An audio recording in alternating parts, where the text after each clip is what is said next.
আসসালামু আলাইকুম রহমতুল্লাহ। আপনারা ইতিমধ্যেই জানেন গাইবান্ধায় বাংলাদেশের সবচেয়ে দীর্ঘ এবং বড় একটি মূর্তি তৈরি হচ্ছে। সম্ভবত এটি ইসকনরা করছে এবং আমি যতদূর জানি মূর্তিটি মূলত একটি মন্দিরে করা হচ্ছে।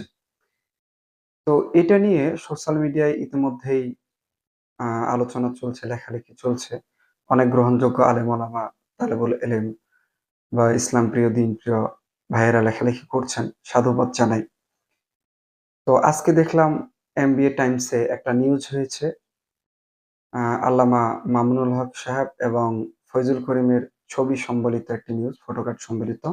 সেখানে বলা হয়েছে শেখ মুজিবের মূর্তি যখন বানানো হয়েছিল তখন যে আল্লামা মামুনুল হক এবং মুফতি ফয়জুল করিম হাফিজাহুল্লাহ বলিষ্ঠ ভূমিকা রেখেছিলেন, এই বিষয়টাও নিউজে ফুটিয়ে তোলা হয়েছে এবং বলা হচ্ছে তাহলে এখন নীরব কেন, তারা কোনো কথা বলছে না কেন? এই প্রসঙ্গে আমার একটু কথা বলার ছিল।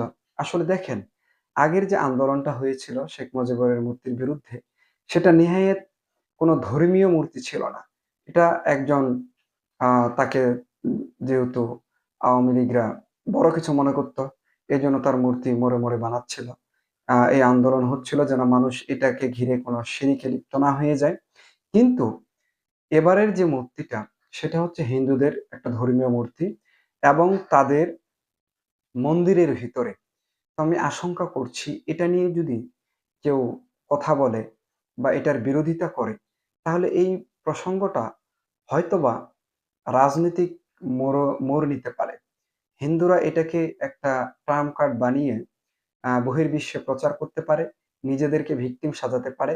তারা বলতে পারে, দেখেন আমরা আমাদের ধর্মীয় মন্দিরে একটা মূর্তি বানাচ্ছি, সেখানেও এসব মুসলমানরা বা ধর্মীয় লিডাররা অথবা রাজনৈতিক ধর্মীয় লিডাররা বাধা দিচ্ছে। তার মানে আমাদের নিরাপত্তা বাংলাদেশে নেই। এটা যদি এরকমই হয় তাহলে আমাদের সাবধানে কথা বলতে হবে, সাবধান থাকতে হবে।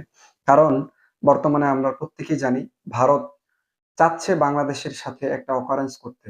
বাংলাদেশের সাথে একটা সুপরিকল্পিত ঝামেলা জড়াতে তারা চাচ্ছে। ইতিমধ্যে বাংলাদেশে অনেক মানুষ ভারত থেকে পুশ ইন করা হচ্ছে, আমরা প্রত্যেকে জানি। বেনাপোল সীমান্ত, আমাদের ঠাকুরগাঁয়ের পঞ্চগড়, ঠাকুরগাঁও আশেপাশে সীমান্ত এলাকাগুলোতে অনেককেই পুশ ইন করা হচ্ছে। আজকের নিউজে আমরা দেখলাম যে শূন্য রেখায় অনেক শিশুসহ, গর্ভবতী মহিলাসহ তারা শূন্য রেখায় অবস্থান করছে। তাদের উপর দিয়ে এই প্রখর রৌদ্র, বৃষ্টি, কঠিন একটা অবস্থার মধ্যে তারা যাচ্ছে, আমরা প্রত্যেকে জানি। তো আমরা